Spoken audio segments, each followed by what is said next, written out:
Croc Talk TV podcast. Peace.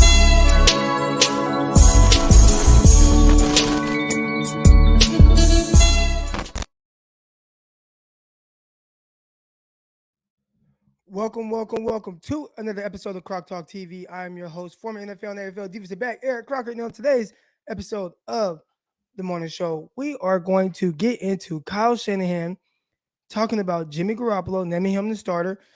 How long is that going to last for?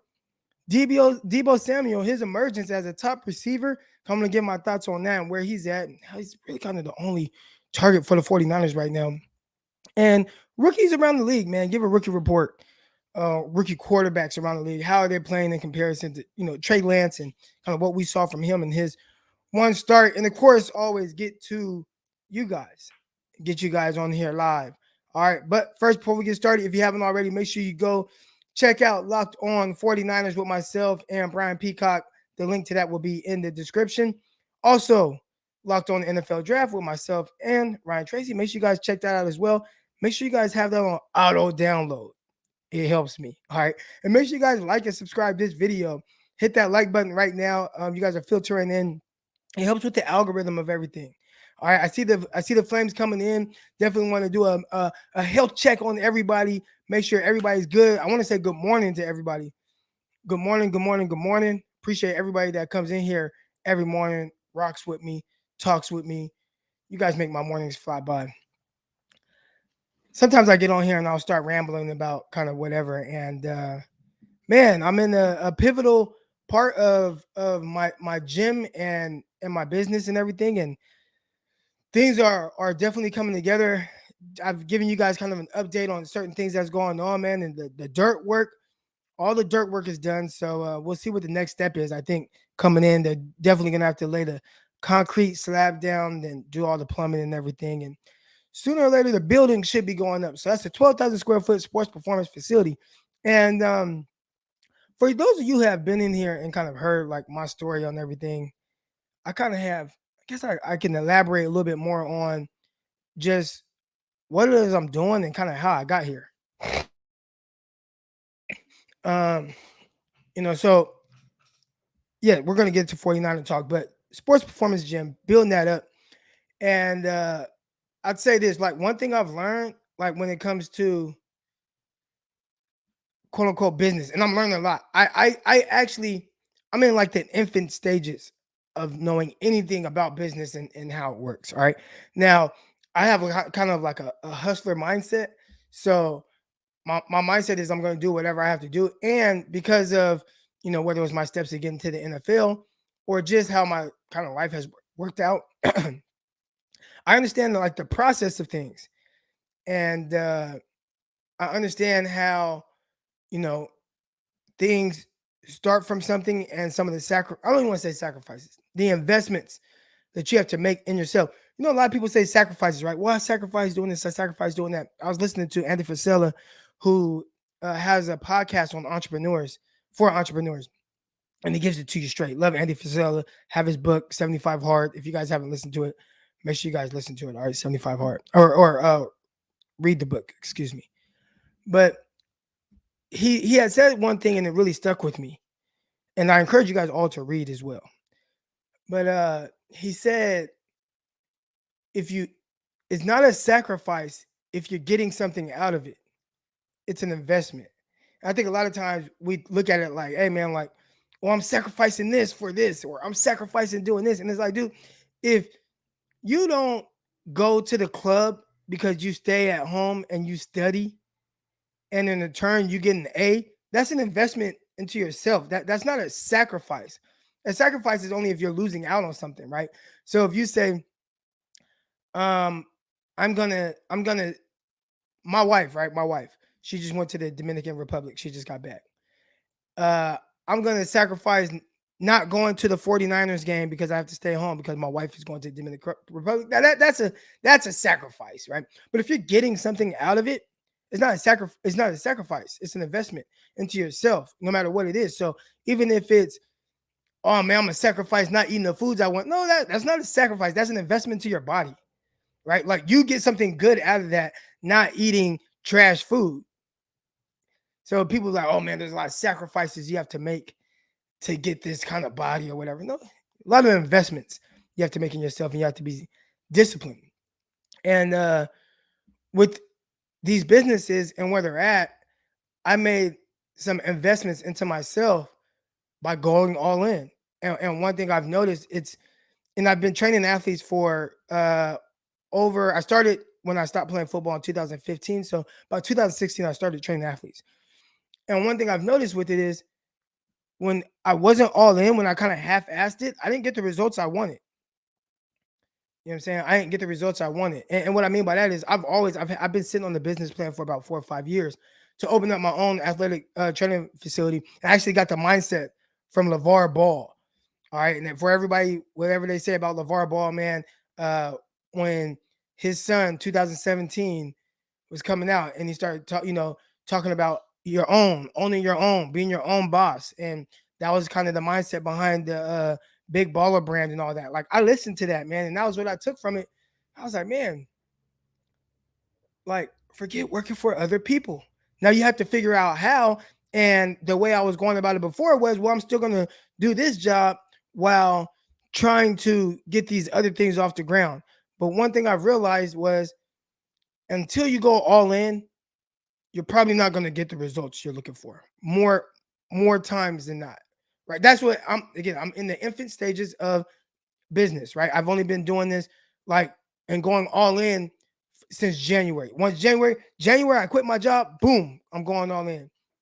And really the initial thought was on just my training, right? I've been training athletes, I'm going all in, I'm gonna do it. And everything started falling into place. And once you go all in, you get more time to be able to put into it and you start to watch it grow more. But it still wasn't to the point where I needed it. So I uh I was doing I was doing Striking Gold with Rob Louder, and so probably a lot of you guys listen to me with Rob Louder Striking.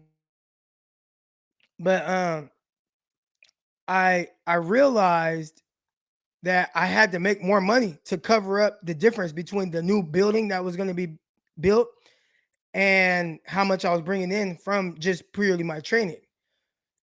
The tough thing was in the spot I was in, I couldn't grow anymore. I had too many kids kind of in there. So I'm like, all right, how do I make up the difference, right? Like I have to bring in X amount of dollars just to be able to pay my bills on the building and pay the loan. So I started going harder on my podcasting. And again, I only had the ability to go harder on creating a Patreon, creating a YouTube channel. And then the other things that came from it because I didn't have a 9 to 5 job. If I had a 9 to 5 job, I wouldn't be able to do it. So I started going harder and everything else started coming from even just like with the streaming and things like that. So I made a goal. I made a goal for myself. And I'm always going to keep it a buck with you guys. There are some people that make money off of streaming and podcasting and things like that.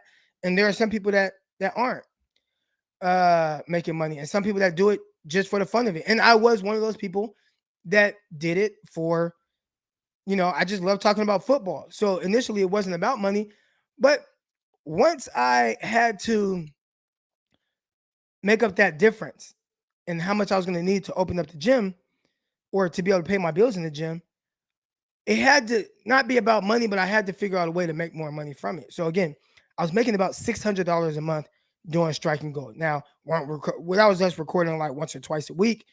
And it was like, okay, $600 I was just looking at it like that's just extra money or whatever.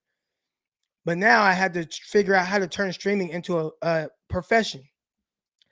And I'm always going to be real with y'all. All right. So I started my Patreon and I was building that up and it was cool. And I was like, okay, I'm making almost $1,000 a month off of my Patreon account. Awesome. My brother's like, man, you need to create a YouTube channel. I knew nothing about YouTube. I didn't know how I was going to do it. I didn't know the direction I was going to take it. But I created a YouTube channel and it started growing. And I'd say within a month, I was able to get monetized, which was a blessing. You guys supported that. All right. With making money from YouTube, it's not as lucrative as you guys think. You only make off of views alone, you only make like, I don't know, $6 off of every 1,000 views, something like that. Like it's not like lucrative, but The super chats help a ton. Uh, the it the underdog fantasy. You know what I'm saying? So underdog fantasy, like, and this is just me being open with you guys and where I'm at. Like money, it's whatever. But underdog fantasy, I probably make about $2,000 a month off underdog fantasy. That added to my income.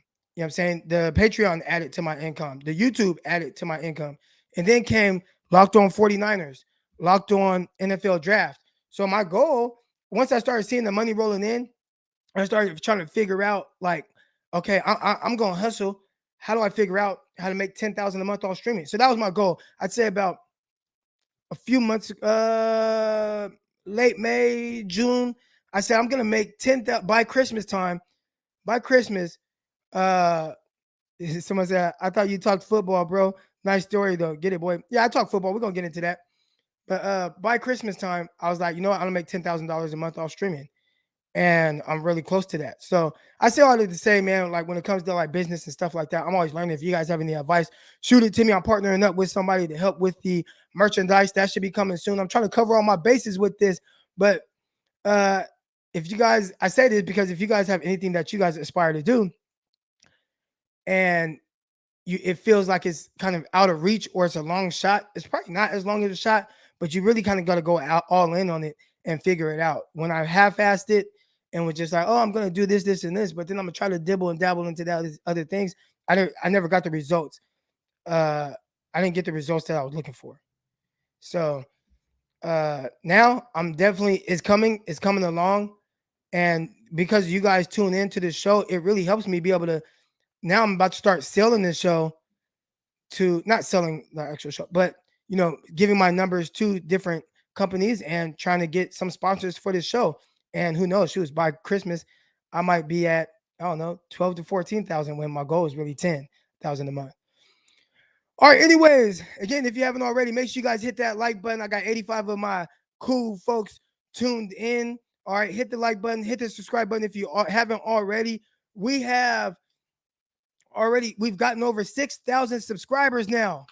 Thank you to everybody. I appreciate everybody that tunes in, especially every morning for the morning show. I got some people that aren't even morning 49er fans, but they tune in anyways. That's awesome. I appreciate that. As always, at the end, the last hour or so, I will open up the floor for you guys to speak. I won't speak too long today, but we do have some things to cover, and it starts with Kyle Shanahan, and he names Jimmy Garoppolo the starter. And he basically said it hasn't changed. Now, one thing that he said, and I wanted to kind of bring some context to it, but one thing that he said that really kind of made sense to me. And here we go, Jamal Armstrong. I appreciate it. Much respect for the hustle, bro. It's inspiring. Keep it up. Speaking of the hustle, for anybody that is also hustling and maybe aspires to be a podcaster, and I've talked to Jamal about this, but one thing I've noticed, and again, I'm trying to figure this stuff out, right? I'm just trying to figure out how it works. Underdog Fantasy, right? That's a promo code. Again, I'm gonna be real with y'all. I'm always gonna be real with y'all. So Underdog Fantasy, for every person that signs up, I get paid $50 off Underdog Fantasy. All right, $50. That's the deal. Somebody told me I could have got a better deal. I don't know. Maybe I could have got a better deal. I don't know. It was just like, all right, I'll take it. So I get paid $50 for every person that signs up. And a lot of you guys sign up for it. All right, promo code Crocky. But I started thinking like, well, what if instead of just me pushing Underdog Fantasy and I only can reach so many people, what if I get other people on my YouTube and they push the same promo code? That opens up the reach and they get a revenue split on that. And then why stop there? Why not reach out to other companies and businesses and get a promo code for my show? And that's why you guys see now I'm transitioning into Frontline Sports, because this is going to be a media channel. So I figured it out. This is what other people are doing. I just kind of stumbled upon it, but I'm like, they add people, they have these different podcast hosts and things like that. They all push a promo code for different businesses, and it expands your reach and you bring in more money. So yeah. So that's kind of something that, just talking about hustle. Uh I was like, oh, I get it now. I get it. That's what they're doing. All right. So yeah, appreciate everybody that's tuned in. But so I'm congested this morning. So Kyle Shanahan, he names Jimmy Garoppolo the starter. And he said something that really jumped out to me. And he said, "Oh, here we go. I signed up with your promo code underdog. Let's go. Hey, all y'all need to sign up. All y'all need to sign up." And right now, before I get into this, right now they have a they have a a promo going on right now.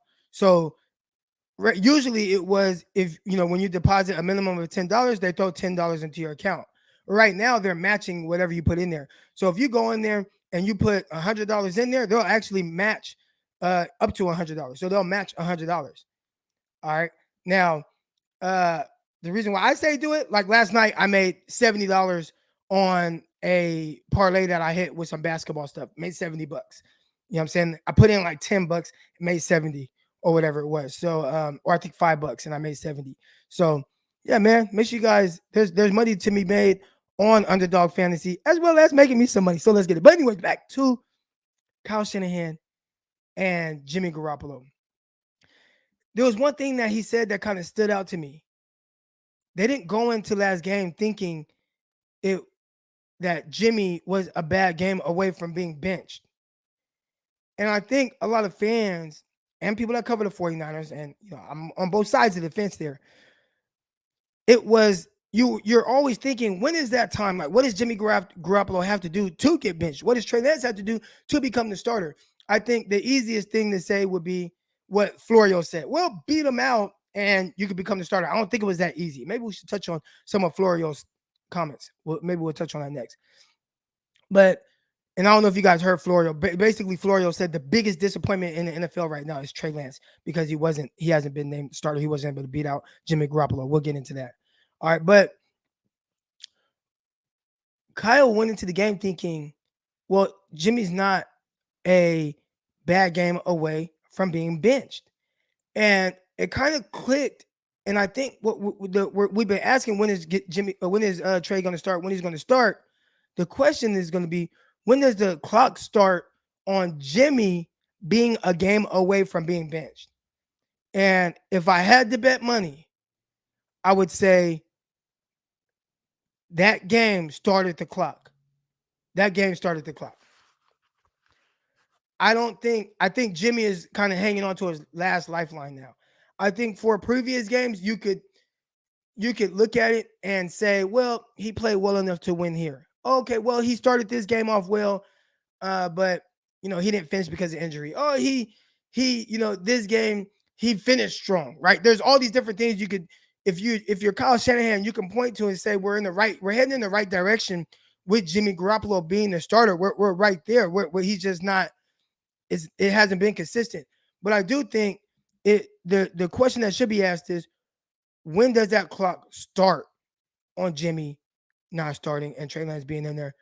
And I would have to bet, after a game like that against the Bears, where Jimmy doesn't really do anything to help you win, and you lose to a guy, and your defense took the ball away, and they played well for the most part throughout that game. But, you know, I think the 49ers started off, one of 11 they were 1 of 11 on third downs for an entire game. That's on your quarterback, a lot of that, right? And the conditions, they contributed to that. But I do believe that started the clock on Jimmy being benched. Now, again, he might not be 1 game away, but he might be 2 games away. Now, there was another thing that Kyle Shanahan also said, and it was, he's not going to just throw a guy in there just because, right? Because we've been, and me included, I've been a guy that's like, well, 49ers, they need to play him for experience, right? Like, get them ready. It should be about next year. And Kyle essentially said they're not there yet. All right, they're not there yet. His thing is, when they are mathematically eliminated from the playoffs, then yeah, we'll throw in the Diamador Lenores, the Amber Thomases, you know. But I mean, technically, with how everything is going right now, and if you look at the cluster of teams around the 6th and 7th seeds, I don't know if there's going to be a time where the 49ers are mathematically eliminated from the playoffs until maybe week 17 or week 18.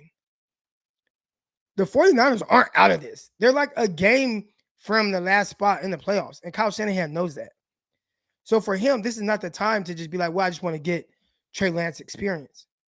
Well, I know a lot of other people have kind of hung up the thought of 49ers making the playoffs. They are not out of this. What they need to do is get on a run. Now, what is it going to take to get on the run? I think kind of just getting that monkey off your back and winning that one game. And Kyle Shanahan is thinking right now, trying to win that one game. Jimmy gives him the best opportunity to do that. Now, the question I would have is if Trey Lance was healthy, would we be having some of these conversations? Would he have made that jump sooner? Would they have planned for Trey Lance to play coming out of the bye? I think those are all fair questions.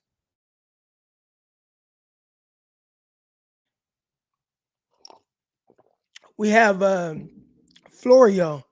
Florio comes out and says that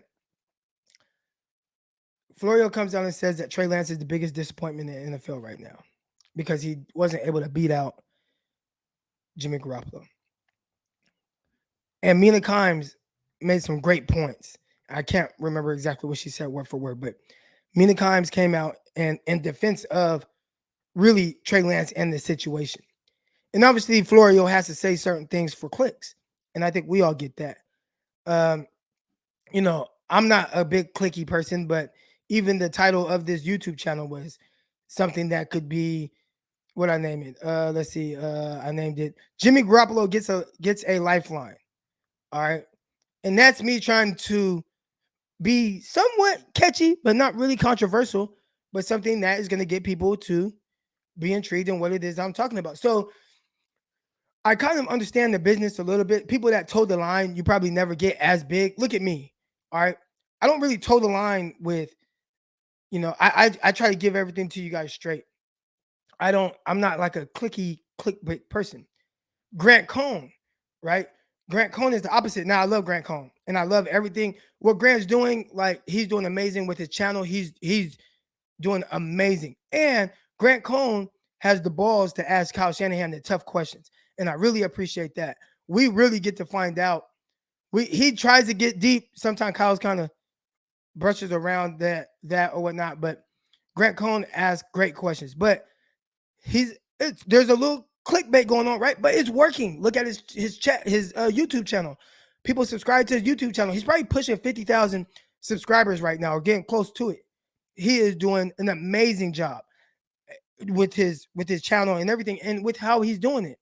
Right. So when you look at Florio, it's along the same lines where when you're in that business and you're doing it for those reasons, and that's your means of your business and your website and all of that, it makes sense to be a little controversial. And I think that's where he's going with it. Now, I also think he truly feels that way.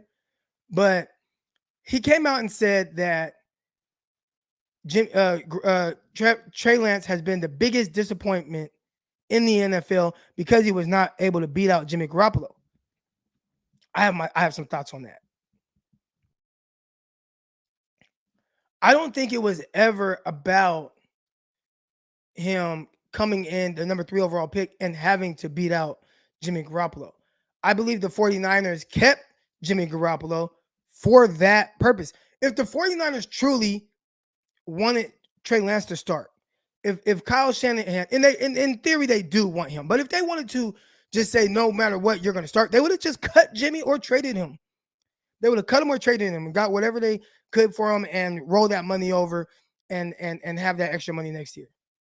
It was never about Trey Lance having to start this year. All right, it was never about that. And yeah, I'll explain it. I'll explain that for you. I'll keep this up here just so. Matter of fact, let me. The question is if Kyle continues to play Jimmy and the losses continue to flip Paul. So real quick, I'll answer this and I'll get back to it. But the question is if Kyle continues to play Jimmy and the losses continue to pile up, when does the clock start on Kyle? Ooh. Not this year. Next year. The offseason. The clock starts on him. But he's good.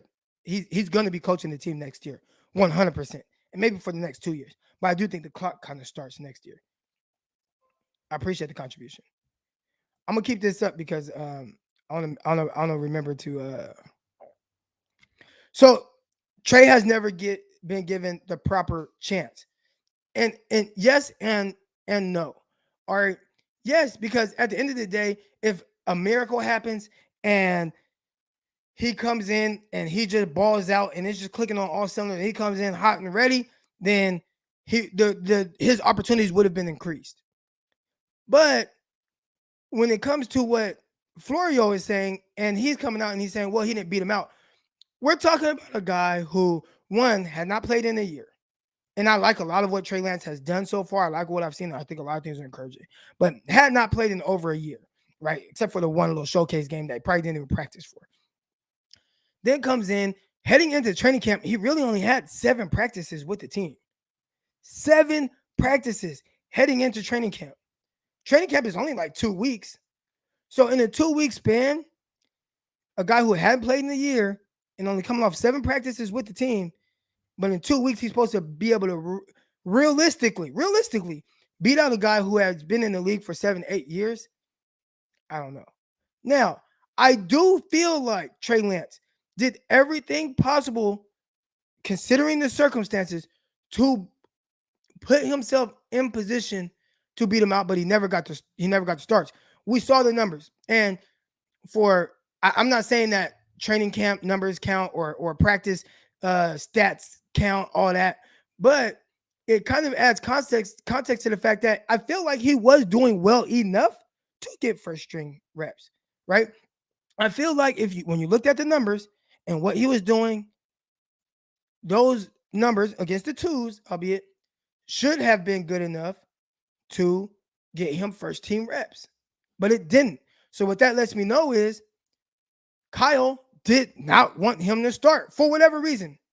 For whatever reason. I think that's Kyle saying, well, I just want to let things happen more organically. And I feel like Jimmy gives us a great chance to win. But I don't think in Kyle's mind it was ever realistic for Trey Lance to take the job. And I don't think Kyle ever expected that. And I don't think Kyle really wanted that. That's what I'm just reading between the lines. So back to Florio. Oh, he didn't beat him out. I feel like Trey Lance, when you look at the numbers, did everything to put himself in position to try to beat out Jimmy Garoppolo. Now, he gets in the games, and he looks like what you would think, right? He has some really high moments, and of course he's going to have high moments because Trey Lance is a freakish prospect. He's 6'4", 225 pounds. He has a rocket for an arm. He has terrific athleticism, and we saw all of that put on display. But we also saw some of the inexperience and some of the inaccuracies and things like that he needs to improve on. And I think Kyle could see that, and he knows what he is and what he isn't, and says, all right, like, I don't have to play him yet. And the parts where I want him to catch up, I can let things happen a little bit more organically. So I agree with Ali. Trey has never been given a proper chance.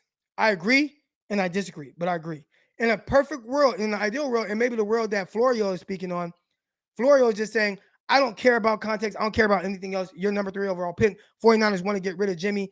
They should have started Trey Lance. He should have been able to beat him out. And if he doesn't, he is a disappointment.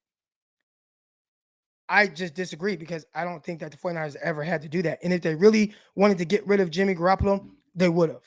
Now, are they looking to improve over him? Sure, of course. If this was Matthew Stafford or Deshaun Watson, yes, Jimmy would be gone. When you have a rookie coming in and he hasn't played in a year and all these other things, and we can see where it's headed. I'm really excited about Trey Lance. You don't got to play him yet. But Kyle touched on it, and he said Jimmy was not one game away from being benched. I do think that clock has started now. It still might not be one game, but maybe he's 2 games away. He goes out there and he lays a stinker against the Bears, which is possible. They actually have a good defense. The offense is sputtering, but the defense can play well unless you're Tom Brady and you just carve them up. But the defense has been very challenging for opposing quarterbacks. Look at what he did. Look at what the Bears defense did to Derek Carr. Look what they did against Burrow. Like that defense has played well. So this will be very challenging for a Jimmy Garoppolo. And we'll see what happens. But Florio in his comments, and again, I appreciate the contribution. Florio in his comments, I think that's his job. Like that's his business. That's Florio's business. All right, real quick, I did have my guy say, Croc, can you explain the frontline sports thing if you can? All right, here we go. So this is how my mind works. All right. I have a training, right? I've been calling my training my my sports performance training Rise Athletics. And that was on my business plan that I started 4 years ago. And then I got into the media side of things with all of this with the YouTube and the Patreon and all that. And I was calling it Croc Talk. There was a way that I wanted to incorporate merchandise because whether it's the streaming stuff or really the gym stuff, that's the bigger thing with the merchandise. I figured if I tie everything together, I can I can sell my merchandise for both platforms. So for my training stuff and my media stuff.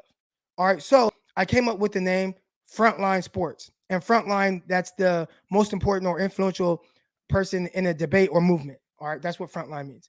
All right. So I feel like, I could possibly be influential, but not just for me, the kids that I'm trying to mentor and develop. Let's be like on that front line. Let's be the most important and influential people, right? Let's raise these dudes to be that.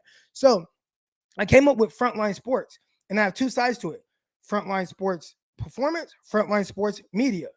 But with it all being Frontline Sports, I'm able to get hats made, beanies made, sweaters, hoodies, t-shirts, sweatsuits, whatever it is, and I can sell it to my media stuff and sell it for my sports performance stuff. I hope that makes sense. So that was the logic behind coming. Now, as far as working to create a network, that was more so, again, I talked about Underdog Fantasy and how I get paid $50 for every person that signs up for Underdog Fantasy, right? So I figured, well, I have so much reach, and I've made in a couple months over $5,000 from it, right?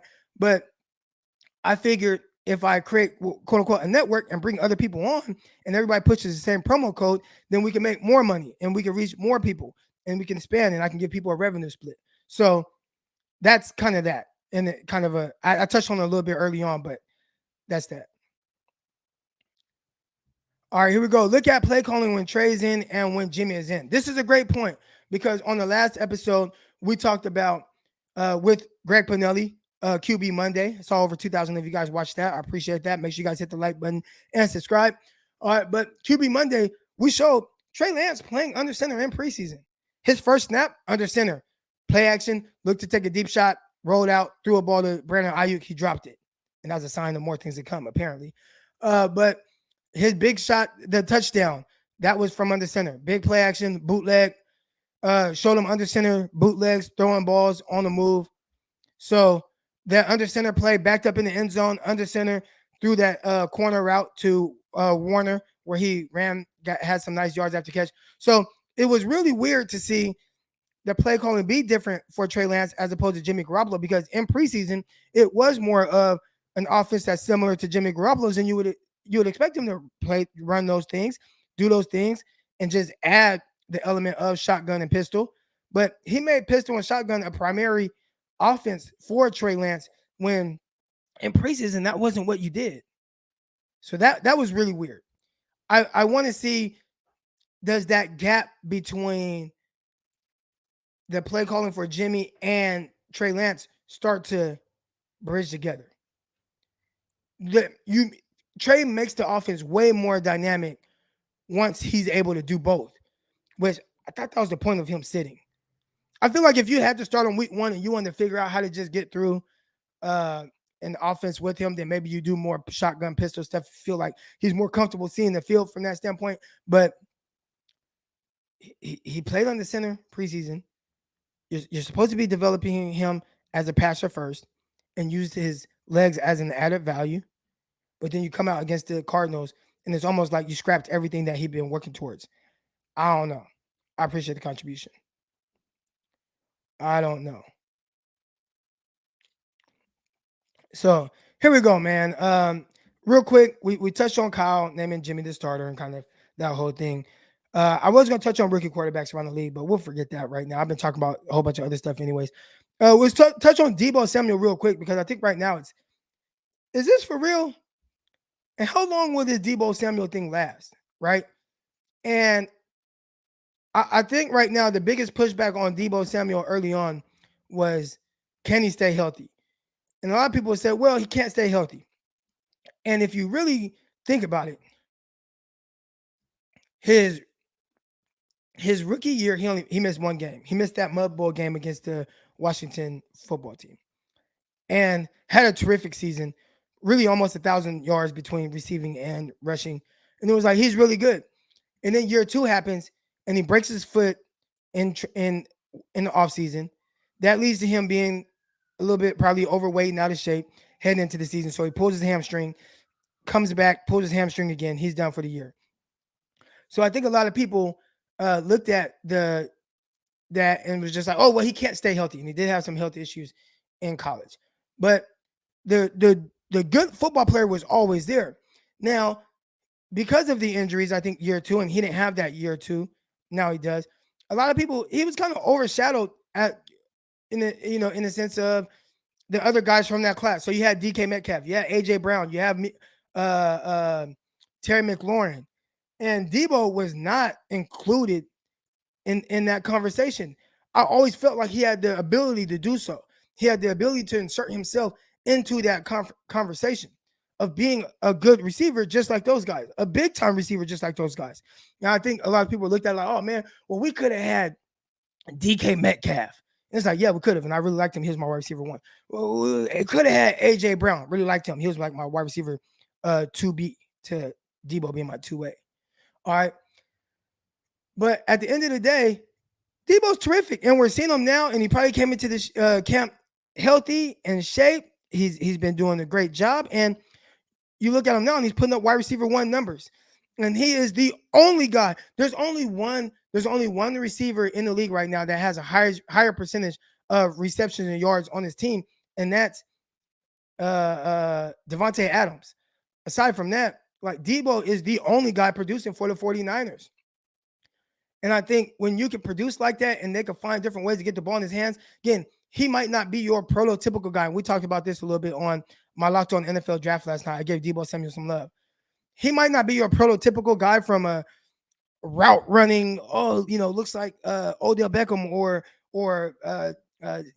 Stephon Diggs or whatever. But Deebo wins. He wins. And I think he's just really getting started. I think Deebo's going to be big time. And right now he's on pace for what? 1,700 yards. And okay, he probably doesn't get that, but 1,300 yards. I think he's going to be a 1,300 yard receiver this year. What are we saying about Deebo once he does that? Will Deebo emerge as one of the top guys from his class when it comes to DK, Deebo, Terry McLaurin, AJ Brown? Will he emerge as one of the top guys in the league? Now, I did see some people say, oh man, Deebo is a top 5 receiver right now, a top 10. I wouldn't go that far because I think when you are kind of submerged into that category, I feel like you have to do it over more than just half of a season. It has to be a full season and then start off next year doing the same thing. And if he does that, then I think we could talk about him in that category. But I wanted to just come on here and just give him a little bit of love. Kind of get you guys' thoughts on it because I think Deebo, the way he's playing right now, he's playing at an extremely, extremely, extremely high level. And again, it looks different than maybe other people. It looks different than maybe a Stephon Diggs or some of these other guys, Miko Hardman, Terry McLaurin, and some of the ways they win. But he wins his way. He wins with bully ball. And I think he is one of those guys that's kind of going to start to be talked about as a top 10 guy as long as this can continue. Real quick, I want to appreciate everybody for tuning in. Make sure you guys hit that like button, hit that subscribe button. Underdog Fantasy promo code Crocky. All right, last night I put a parlay down on.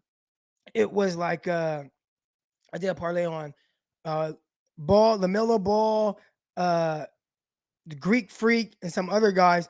I put down $5 on this little parlay using Underdog Fantasy promo code Crocky, and I made $70. All right, so there's definitely money to be made there. Obviously, you have the fantasy stuff, as well, but they got over-under stuff, player props, things you can bet on all these players. So Underdog Fantasy, if you haven't already, download the app, use promo code Crocky. Go do that right now.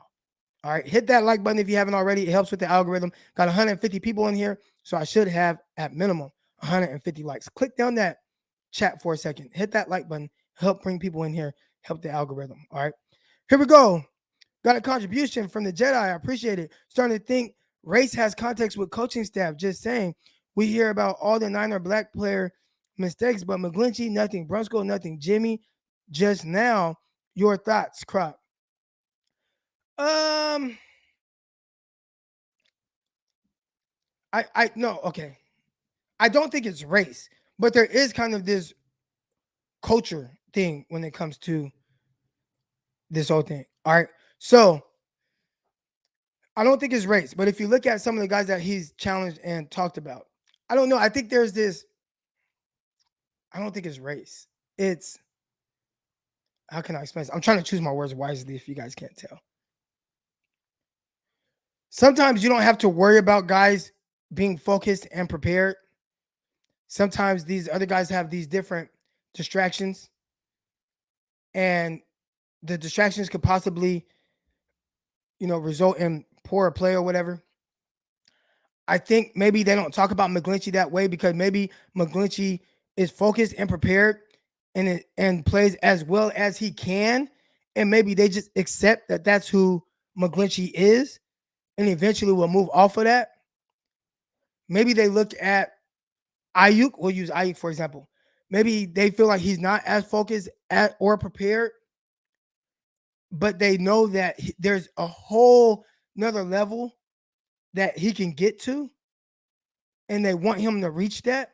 See what I'm saying? So the expectations are just a little different, right? The same thing with maybe your kids. I have one son who's a straight A student, and I know I don't have to worry about him. I don't have to push him, right? Like that's just who he is. He's gonna get that.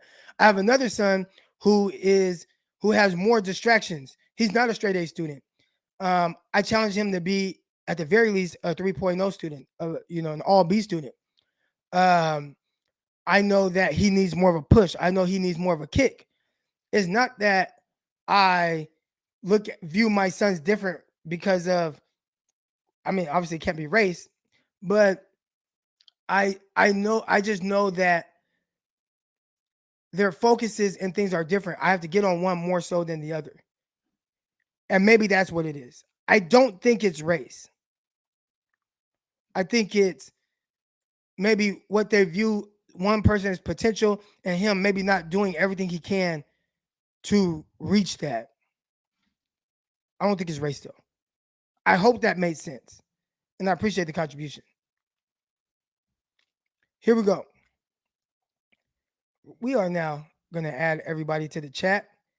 I appreciate the question. That was a good question though. That was a good question. You made me think. So you guys, there we go. There's the link right there. So you guys go ahead and hop in. Yo, I'm sorry, Croc, that you got to try and watch what you say on this topic. It's not so much because anybody knows me. I'm going to speak my mind. But when it comes to race, it's a subject that it's like there's a thin line, right? Like there's like a really thin line, and it could sometimes some things can be like taken way out of context. So I know, all right, here's an example how things can just be taken out of context. I've said certain things about Jamar Chase. I think that he struggled with separation in college. I was curious to see how that would be, if that would be an issue in the NFL. People would take that and say, I don't like Jamar Chase, and I shouldn't be able to speak on Jamar Chase's success right now. When really, I like Jamar Chase a lot, and I thought he was a big-time explosive player and had extremely high upside. I'm just pointing out one area where I thought he can improve. So somebody today just tagged old exposed tweets or whatever that Twitter site is, old exposed takes or whatever it is. They tagged them in like, oh, this is an old exposed take. Why? Because I said that he struggled with separation, and in training camp they say he struggled with separation. I'm saying he struggled with separation. That does not mean that I don't like him or I don't think he's going to be good. You know what I'm saying? But so that's why I think that I have to word it the right way, because I might say something and somebody might take it way this whole other way, and it's like, what? I wasn't even saying that. All right, so that's why. So it's not so much I gotta 100% watch what I say, because I'm gonna keep it a buck regardless. but you gotta word things the right way, or people might take it the wrong way. Here we go. We got the Jedi, and maybe did you want to come on and kind of speak more to, maybe elaborate more on what it is that you were saying about that? Uh-oh. Why can't I hear him? Can y'all hear him? Give me a thumbs up. Oh, okay, I got you now. Okay, I got you now. You got me? Yeah, I can hear you now. Okay. So yeah, basically what I was saying is, okay, excellent. So basically what I was saying is, when you go into, you're a football player. I play football. I don't have to tell you this.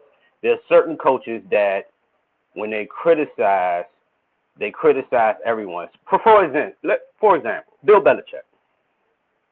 Bill Belichick called Tom Brady out in front of everybody, plenty of times. And that might have led to why Tom Brady at the end decided to leave, because he just got tired of it. It's like, all right, dude, this is enough. But he called everyone.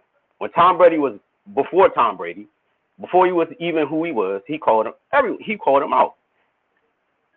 Kyle calls out, if you're gonna call out one, you gotta call out everyone the same way. If you're gonna call out one to the media, you gotta call them all out to the media. If you're gonna call one out in the locker room, then you gotta call all of them out in the locker room. And I think that's the safest way to go. If I knew, and I'm not saying he doesn't, he could. Do we know Kyle doesn't call Jimmy Garoppolo out in front of everyone? Maybe he should.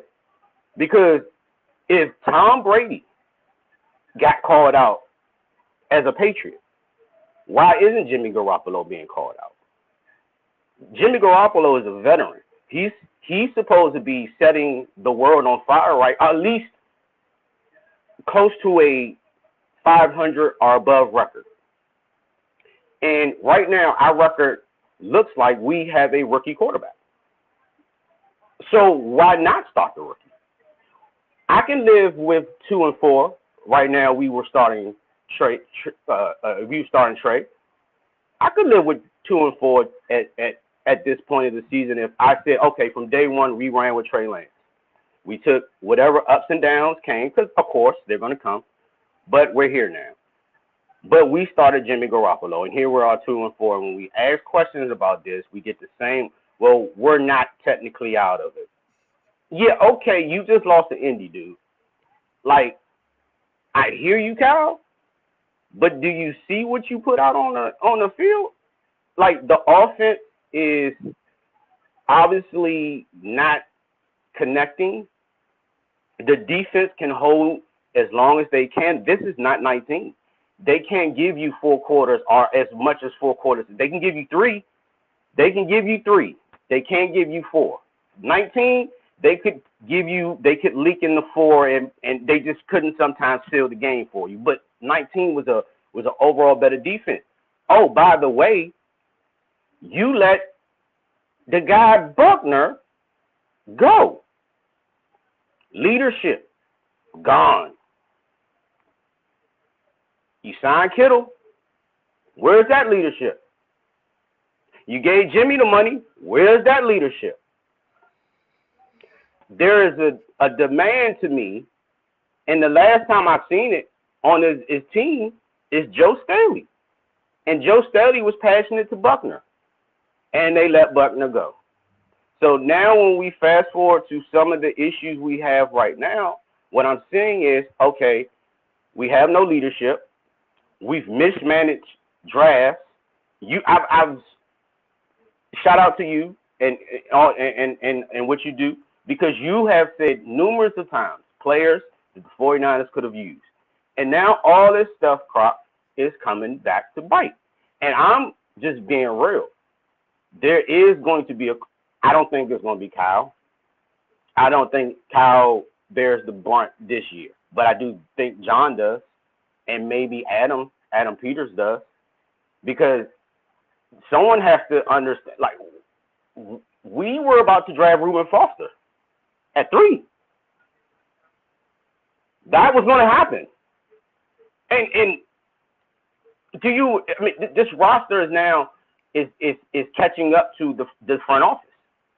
And so when I get talk about race, all I'm going back and saying, well, do you guys look at your mistakes?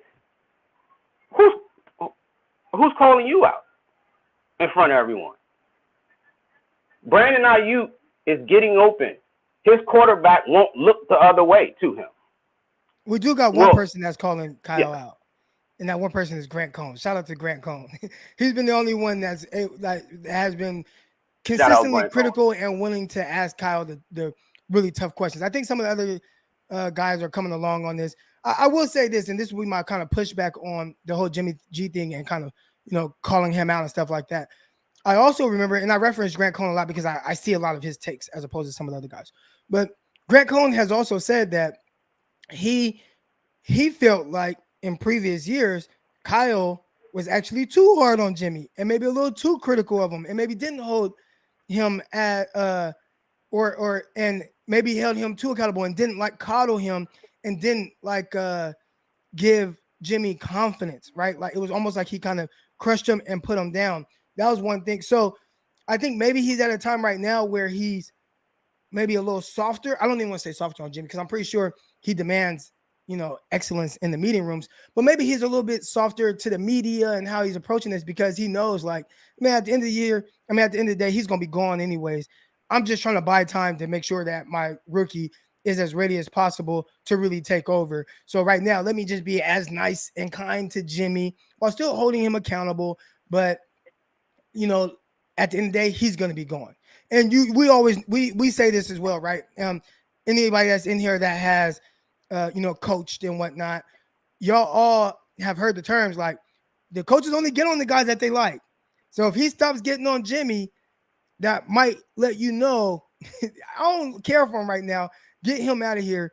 And, so that's just kind of me trying to look at it from a different point of view.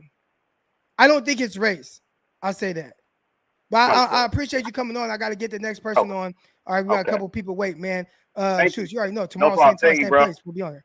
All right, appreciate you. And appreciate the contribution. Here we go. Next person up. Dion, Big Dion. What up, boy? What's happening with you, man? How you doing this morning, my brother? Oh, man, I'm chilling. Can't complain. Yeah. Yes, sir. Hey, we both alive. You know what I'm saying? We're blessed to have that much in life. I'm no longer watching football when Jimmy Garoppolo is our starting quarterback. Nope.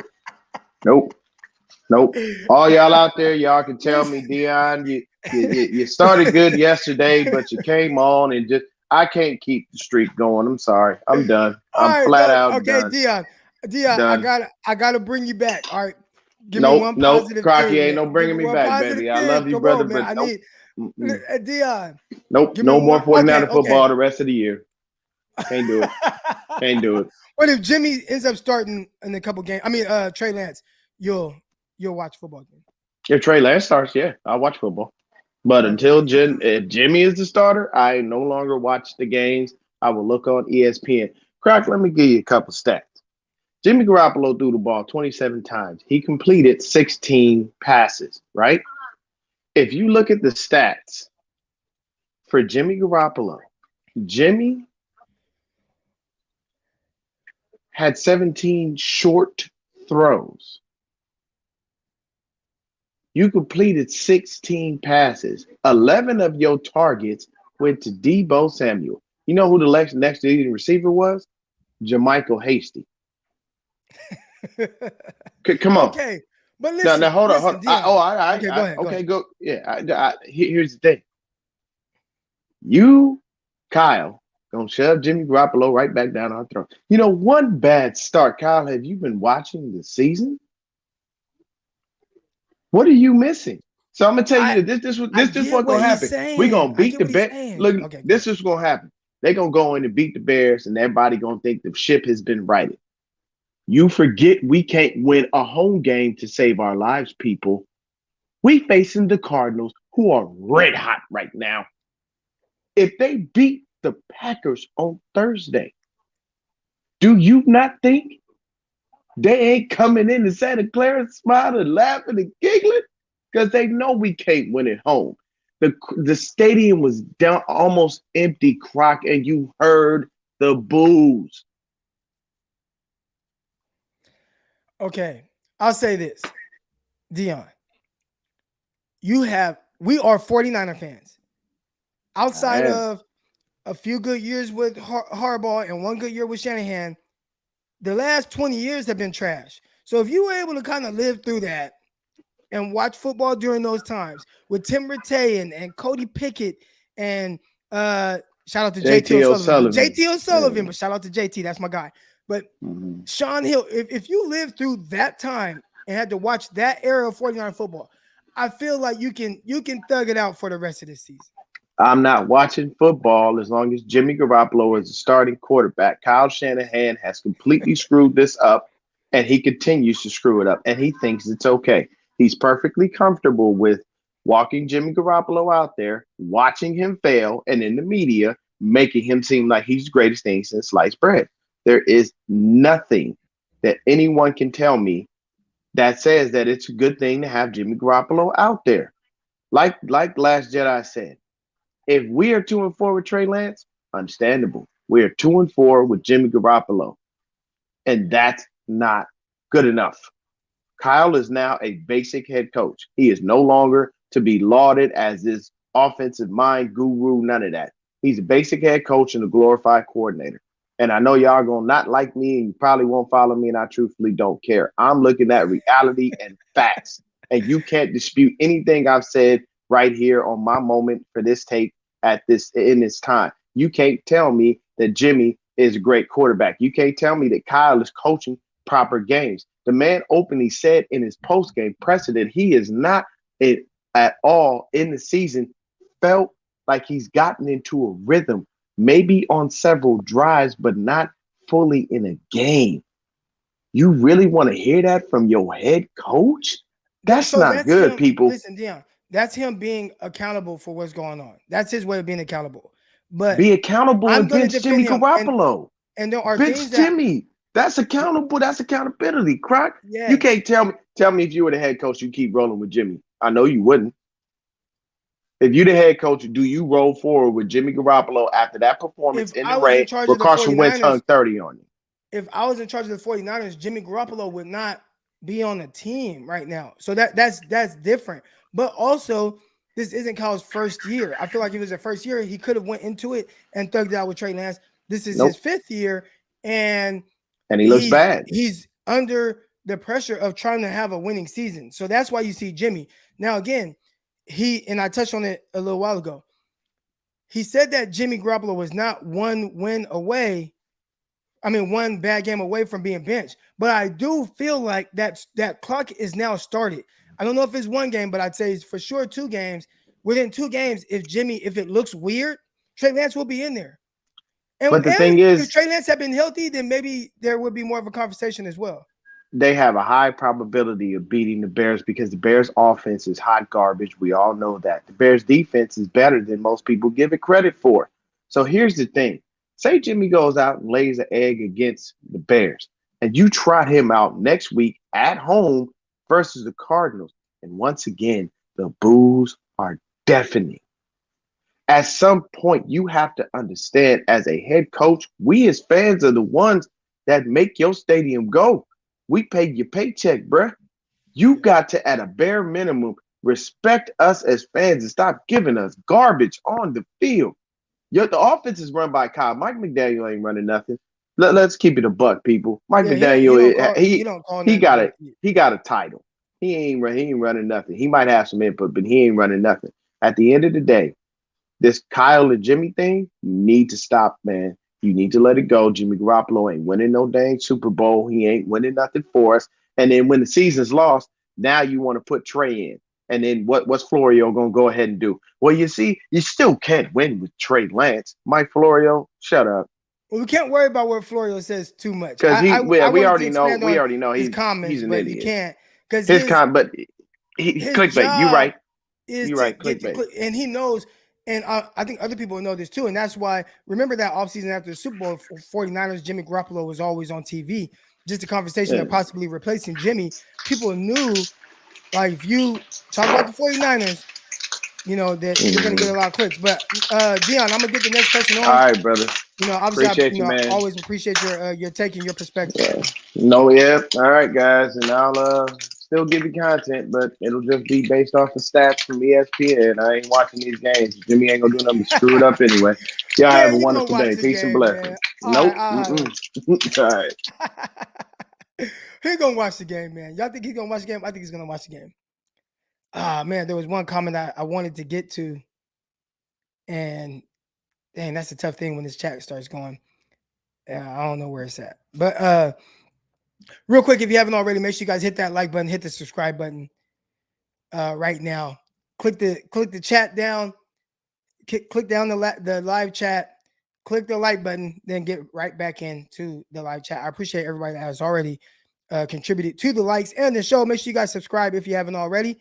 All right, here we go. We got Doughboy. What up, man? Hey, what's going on, Croc? How you doing, man? Oh man, I'm chilling. Can't complain. All right, so I got a comment, then I got a question to follow the comment. Yes, sir. So the first thing first is Kyle never lied to us, right? Not on the mic, at least. As far as him saying, to us?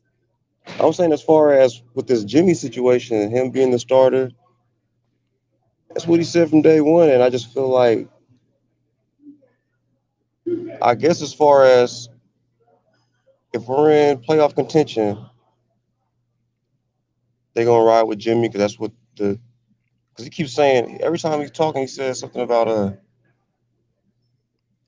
He has maintained that stance. He has maintained that stance. Yeah. So since the draft that Jimmy Garoppolo was the starter, and I think we've always looked into other aspects of it and different ways that maybe Trey Lance can become the starter. But yeah, he has not wavered on the fact that in his eyes, Jimmy was always going to be the starter this season.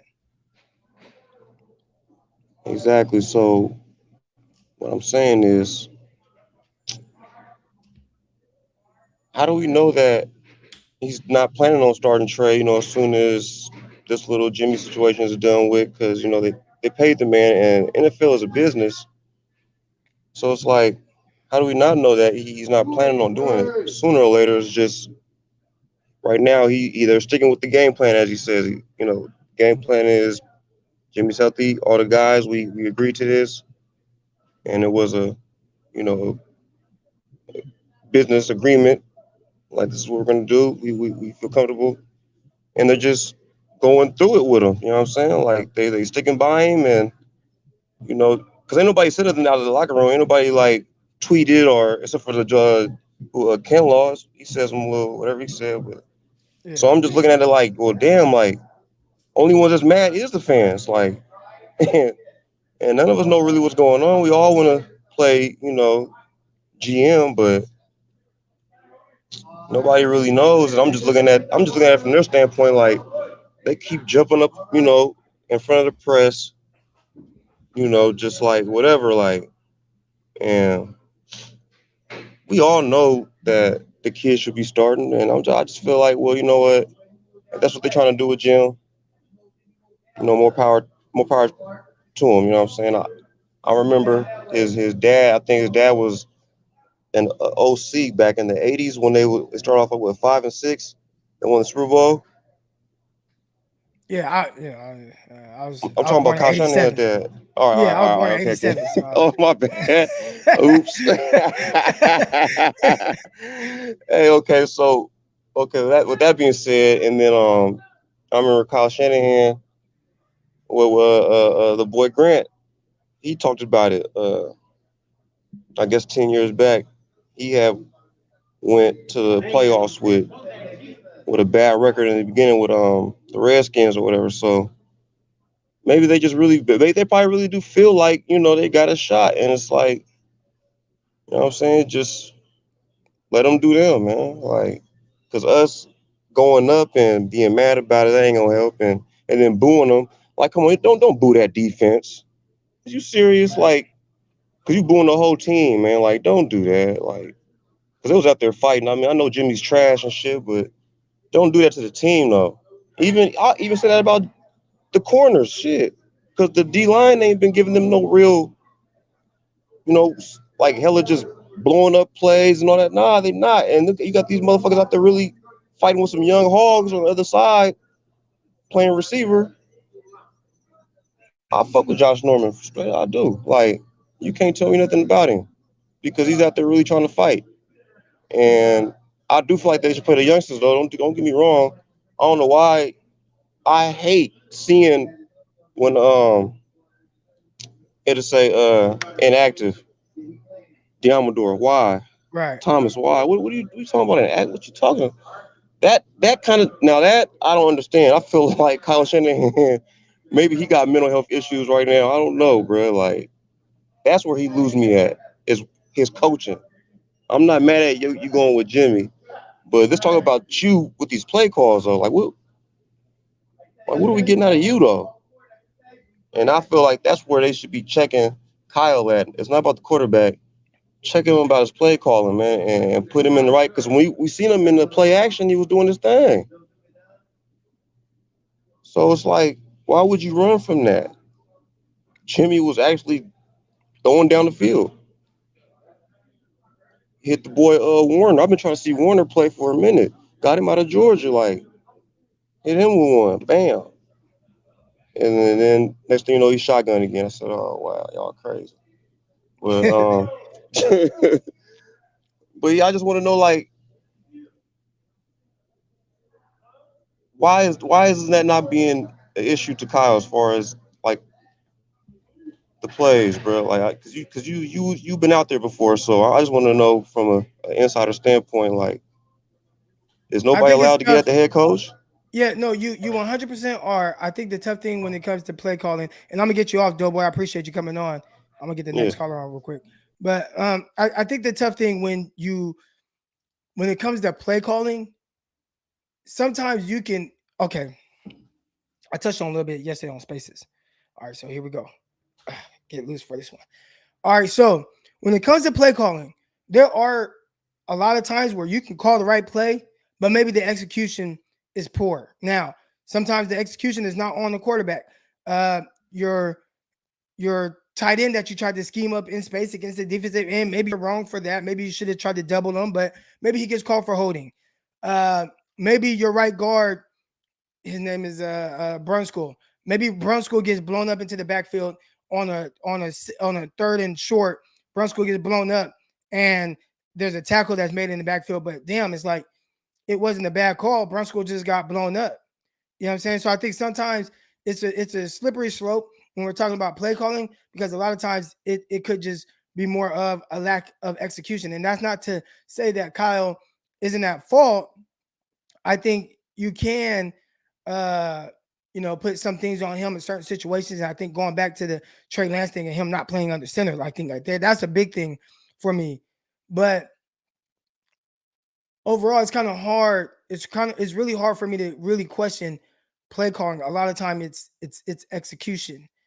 Now, again, if you want to say scheme, right? Now, if you just come out and you have a bad scheme and that's not working, then that's a totally different story.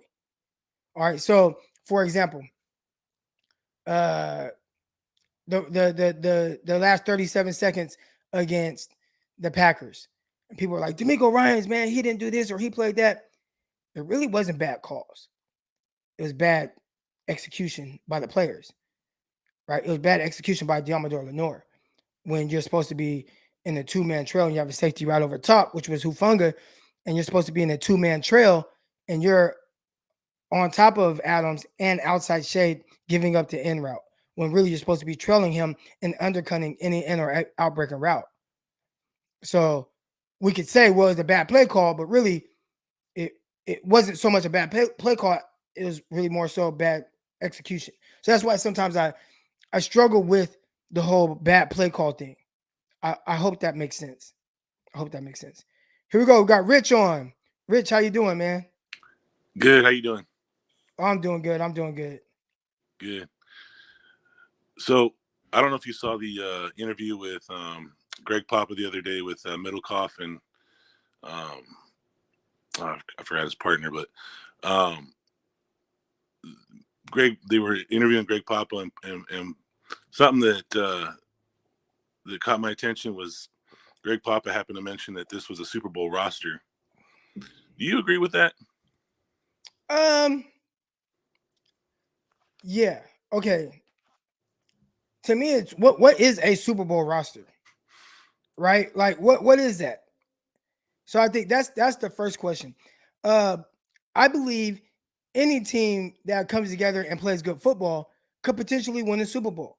Now, depending on who the quarterback is, you have a better or worse chance. A lot of times, if you have Tom Brady, your chance is better. I would say before Tom Brady got to Tampa, most people didn't think they had a Super Bowl roster. You had Tom Brady, they won a Super Bowl. The Buccaneers hadn't won a playoff game in how long? It was like 20 years or something, right? They were in a big time drought. I want to say maybe since they won the Super Bowl back in the early 2000s. Like, so when people say this is not a Super Bowl roster or this is a Super Bowl roster, nobody thought that the 2019 was a Super Bowl roster heading into the season. See what I'm saying? So I don't know what a Super Bowl roster is. I think that if your team is playing good football, then you have a chance to win the Super Bowl. Yes, there can be a team that has better chance. Typically, it's because they are probably better at the quarterback position. So that's kind of my thoughts on that. I do think, say if everything is clicking on all cylinders right now, the thing that will hold the 49ers back the most is probably the quarterback. I think the run game is fine. If Ayuk can come along, or if Ayuk was what we expected coming into the season, and you have George Kittle and you have Deebo, I think the offense would be just fine, especially with the running game. I look at the defense, and I think they're playing well enough to win games. Obviously, I have to limit the pass interference calls, but I don't think this is not a Super Bowl roster. You see what I'm saying? And again, I see Bucks in the comments. The Bucks were not a Super Bowl roster until they won the Super Bowl. You know what I'm saying? Like, well, and it was okay. Remove Tom Brady from that roster, right? From the Buccaneers 2000, and just say it's an average quarterback, right? Right? Not even saying like a terrible quarterback, but an average quarterback. Would we say that Buccaneers team had a Super Bowl roster? But I think, or let's say this: when the Buccaneers to start that year, they were 7-4 at one point, or whatever they were, until they got on a hot streak. When they were 7-4, did anybody say this Buccaneers team, this is a Super Bowl roster? No, it wasn't until they won the Super Bowl. And then, like, yeah, now it's Super Bowl roster. You see what I'm saying? So, and they did add people. I see Brady recruited. They did add Leonard Fournette, but people forget nobody wanted Leonard Fournette. He got cut or traded or whatever from the Jaguars, and people were out on him, and he was a bust. And fourth overall pick, he is trash. You look at Antonio Brown. Nobody wanted Antonio Brown. He was washed up. He was a shell of himself. So I think it's the quarterback that makes it more of a Super Bowl roster. But I do think any team, if you're playing good at the right time, can win a Super Bowl. I hope that makes sense. I'll give one more example. Let's look at the New York Giants when they won the Super Bowl. They were wild card team both times. Was that a Super Bowl roster? Matter of fact, Eli Manning played 17 years of football or whatever. He only won playoff games in 2 of those years. All right, I'm going to repeat that. Eli Manning, he won 2 Super Bowls. He played 17 years. In 15 years, he did not win a playoff game at all. But in 2 years, he did win not only playoff games, but he ended up winning the Super Bowl. When he was a wild card team, was that considered a Super Bowl roster? I would say probably not. They had good players. They played good defense, but they weren't proud. I don't think anybody said they were the best team, anything. So that's Super Bowl roster when it comes to what, and this is coming back to Papa and what he said. What is a Super Bowl roster? Well, and that's why it kind of got me thinking. I was like, I don't see it. I mean, I see us having talented players, but I mean, I get what you're saying, because I would look back and thought the Ravens team that beat us, they basically backed into the playoffs, and it was just that Joe Flacco got hot. what was it like? And they won that first round playoff game on a blown coverage by DB. Yeah, it was. I think he had like 11 touchdowns, no interceptions that postseason. Yeah. And maybe that's what Kyle Shanahan's banking on. I don't know, but I don't see it with Jimmy. I mean, I don't think Jimmy is Flacco or Eli. I mean, we could be wrong, but I think there's a lack of trust on this team. I think the coaching staff doesn't trust some of the players, and I think the defense is. I don't know if the defense is lacking trust in the offense, but it's going to get to that point. If they keep stalling out on these 3 and outs, the defense can only do so much. And I know we want to harp on. I know some people want to harp on the defense, and I mean the defense can only give you so much. How many 3 and outs do you want the defense to provide for you before the offense has to do their part? So I think that. The defense is holding up really well. I think the offense needs to come to play finally. I think a lot of that falls on Shanahan. Shanahan's stubborn. I mean, that's bottom line. He's just stubborn. And it's hurting the team. It's stressing out the fan base. Dion, I'm giving you a hug, bro. Keep the faith. What do you think about this right here? You got a question, and I appreciate the contribution. It says, unleash Trey already. Stop with the BS. Yeah, I'm all on board, man. I mean, I think, look, at this point, the ex-players have talked about it. Get Trey Lance in there. Dante Whitner has been on record saying it. I just saw, I was looking at some Twitter feed from Eric Davis. He's on board. He said, get Trey in there. At this point, you need to get the young man some experience. And this is the other thing that goes back to Kyle Shanahan with his stubbornness. His refusal to play rookies, or not even play rookies, his refusal to develop rookies. I mentioned this yesterday. One of Kyle Shanahan's biggest weaknesses is he does not develop rookies. And I know everybody wants to jump on the RG3 thing, but I think what people don't understand is he was forced to play RG3. It wasn't like he had a choice. And I think RG3 excelled in spite of Shanahan. It wasn't like Shanahan really developed him. I think he put a good game plan around RG3. But we didn't really get a chance to see what RG3 could really become because he got injured, and then after that his career kind of faltered. So I don't think we really saw the full potential that RG3 could become. So you can't say that Kyle Shanahan developed him at all. And I think we're seeing that. I think Kyle Shanahan would prefer veterans over taking time to develop young guys. And that goes to patience. There's just some people that have the patience to develop and coach and teach up their players, and that's not Shanahan, unfortunately. And it scares me because it scares me for our future. What's next year going to look like? We got 34 players that are going to be free agents. That means you're going to have basically a whole new team, and you rely on those guys, those rookies, to come in and play for you, to take over those spots where the veterans were playing. How is it going to look with Hufanga back there? He's getting some good reps, but he's still got his shortcomings. He's not very good in pass coverage. We saw that with the Green Bay game, and I just want to throw one thing out there with the Green Bay game. That last play, part of that was on the coaching, because why do you have Diamador Lenore and Hufanga on the same side as Adams to blanket him? If I was the coach, there's no way that I wouldn't have had Mosley on Adams.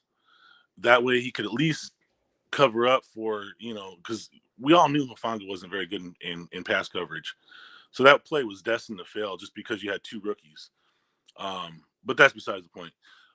But yeah, I think I'm a little worried about the future with Shanahan, just because he refuses to develop talent, young talent, and we're seeing that. He came out and said it. I'm not playing a rookie. Why would I play a rookie until we're out of the playoffs? That's not what he said. So he said he's not going to play a rookie purely on development purposes until he's out of the playoffs. But if a rookie is pushing to play, then he will play him. Does that make sense? So that was what he said. Right, but they were asking, like, at what point do you throw Trey Lance in there for the experience? And he's saying when we're out the playoffs. Now, if Trey Lance makes the strides that he feels like he needs to make in the meantime, then Trey Lance will start. So, but if you're just saying just purely on we need to play this guy just because he just needs the experience, that won't happen until they're eliminated from the playoffs. Yes, but that also goes back to his developing young talent, because I don't think we question Trey Lance's skill set, because Trey Lance has the skills to do it. I think what we question is his decision making, and that decision making isn't going to come unless you get into game action and you're around that fire, and you forced into making those decisions. You can't. It's hard to. Yes, you can get the mental reps in, and that's all well and good, but until you're in the live action, you're surrounded by by blitzing linebackers and blitzing safeties, and that action is right in your face. It's hard to duplicate that. It's not like they've got a virtual reality machine that does it for you. It's he's got to get in there and gain that experience from just playing. And I don't know. That's part of development, and that's part of what Shanahan won't do. He won't, like you said, maybe, I don't know. At this point, I really don't know. I mean, I'm gonna keep supporting them, keep watching them. Um, the 49ers still have that 49er emblem on the side of their helmet, so I don't necessarily root just for players. I root for the team. So, but it's tough, man, watching a team that's struggling, especially from our perspective when we think that they can succeed. And one final thought before I get off here. Just going back to what the gentleman said about race. He brought up some really good points. But I would say that I believe that if it had anything to do with that, we would. I think. Well, let me put it this way: if it had anything to do with other than just Ayuk's professionalism, I guess you would say. I don't call it professionalism, because I think professionalism is, you show up, you work hard, and Lynch has already said that's what he's doing. I think there's some things that they want to see Ayuk do, that they feel he can do, and he's not doing it. But I think if it was anything more than that, I believe we would hear about it. You get disgruntled players all the time, and typically you can hear it either from the locker room, and if it's not coming from the locker room, it's coming from a family member on Twitter, or it's coming from an agent. And you're not hearing anything coming from players, agents, family members, nothing coming out of that 49 locker room. So that tells me that there is some measure of trust in Shanahan as far as the way he's handling the situation. I just, I know Shanahan came out and said he's lacking in his play calling, but I don't know. I think there's more to it than that, and I think that I don't know. It's hard for a fan from afar to really put their finger on what's going on, but hopefully we'll go out and beat those Bears, and the talk will start dying down, and we'll have better things to talk about next week. Yep. All it takes is a win, man. Rich, I appreciate you coming on. All right, thanks, man. Yeah, man. All it takes is a win, man, to get things kind of, headed back into the right direction. Yeah. Matt says your mic is low. Yeah, his mic got a little low at one point. I appreciate everybody that's in here. Make sure you guys hit the like button, hit the subscribe button, all that good stuff. Underdog Fantasy, promo code Crocky. Download the app, use promo code Crocky, and right now they have a promotion going.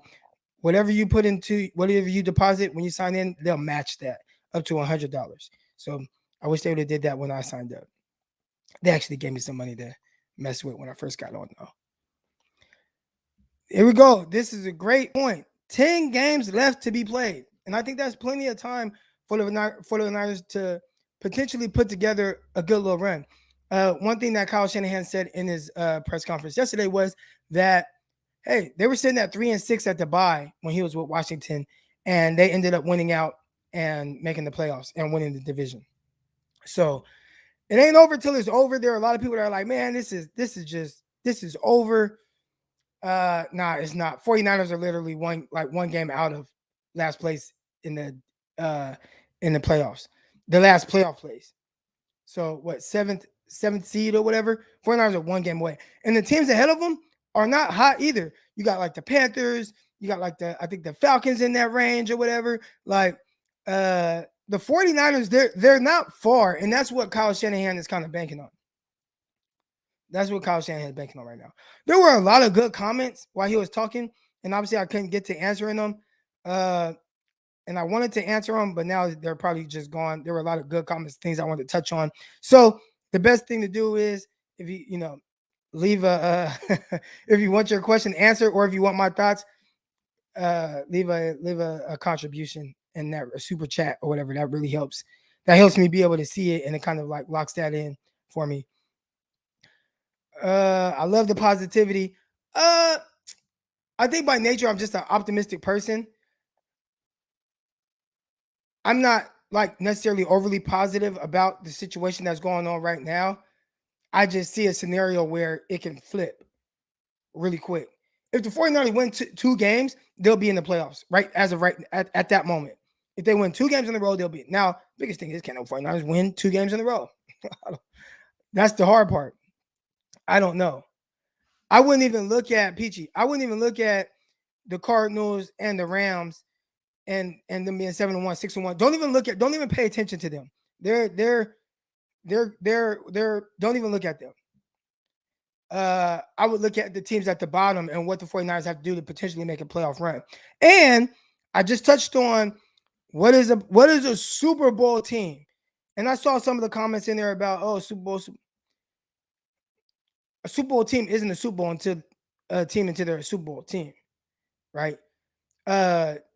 Most people, and what I mean by that is most people, there are certain teams we're heading into the year where you're like, okay, that's a Super Bowl caliber roster.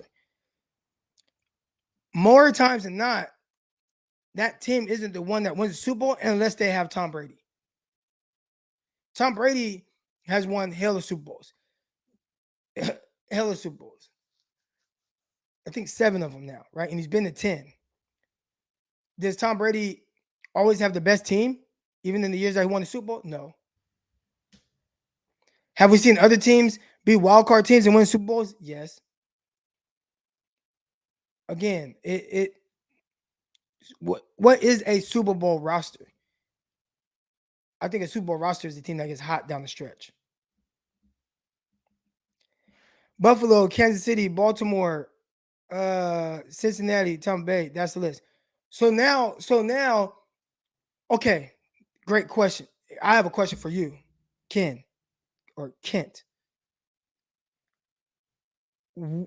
Like, name a player on Cincinnati's defense. Like, what makes Cincinnati have a Super Bowl roster? So that's what brings me back to the question. What is a Super Bowl roster? I think you're playing good, you're not playing good. Like, if you're playing good, you have a chance. If you're having good quarterback play, you have a chance. If your defense is playing good, then it's going to give you an even better chance. But what makes Cincy a Super Bowl roster? what makes Baltimore a Super Bowl roster? What makes Kansas City a Super Bowl roster? Kansas City has the worst defense in the NFL. The one thing that's consistent with what you're saying there is they have good quarterbacks. And I think that's where the 49ers have to get better at. A Woozy. So, okay. Now, this again, when we say Super Bowl roster, right? Bates, terrific. A Woozy, like, he's playing great right now. He's one of the top corners in PFF. But when we say Super Bowl roster, right? Like heading into the season. So, okay, here's my question. Does having a Super Bowl roster change throughout the year? So that's a question I would like to get answered to. Does it change? So if you're just playing good football, do you become a Super Bowl roster at that point? I'm looking at the. I know you're no, you're not. Yeah, no, you're not saying. Well, my bad. Where's that? Now you're not saying that he's the best corner. No, I'm saying according to PFF, he's one of the top corners in the league right now. I think that's what I just saw. But what I'm saying is, when a Super Bowl roster, because somebody just named Cincinnati, does that change throughout the year? Because I would say for somebody to add Cincinnati to that list, nobody, and I mean nobody, pegged the Bengals as a Super Bowl roster before the season started. But now, are they a team that you could see winning the Super Bowl? I think some people, it's hard to see it because they're the Bengals and whatnot, and this is new. But they're playing good football. So maybe. That was a big win against Baltimore. They destroyed Baltimore. Baltimore's not really playing good football like that. Appreciate the contribution here. Kyle making sure we can only blame him and Jimmy for not making the playoffs, protecting Trey Lance. I don't think Kyle. Okay, so there's two things that I've seen kind of pop up in the chat. I don't think Kyle is in the business of covering up anything. I think he's in the business of trying to win games. So I don't think it's, well, I want all the blame on me. I think, and again, I think that he feels like I want to make sure that I put my rookie quarterback in the best position possible to win football games. I don't think it's about protecting Trey Lance or putting the blame on him or Jimmy Garoppolo. There was another thing. What was the other thing I saw in the chat earlier? We'll see if it comes back. We'll see if it comes back to me. But Travis, man, I appreciate the contribution. Baltimore killed the Chargers. They did. That was a great game. And then they came back down and lost. And they really should have lost to the Colts. Colts blew a big lead. Here we go. I saw this where I saw somebody had a fourth place schedule. I think the 49ers have a fourth place schedule as well. It ain't helping. 49ers have a fourth place schedule right now. I agree with you. A Super Bowl roster is the team who gets hot at the right time. Oh, what's up? I was like, why did my door just open up to my office? I was like, is that a damn ghost? They be saying that they see like a ghost in the house or something. I don't know. I agree with you. A Super Bowl roster is the team who gets hot at the right time. The Giants won as a wild card team really both times. When times past were the favorites by far, Patriots were undefeated one of those seasons. What is a Super Bowl roster?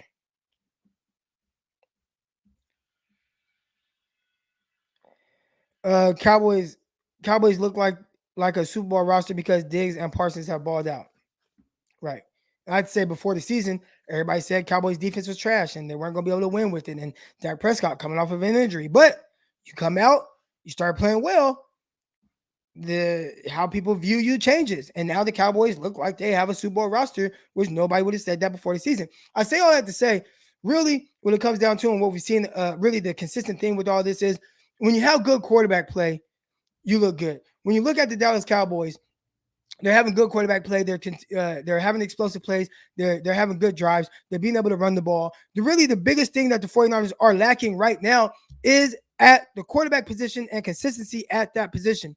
You want to put the 49ers in, you want Trey Lance to eventually be that guy.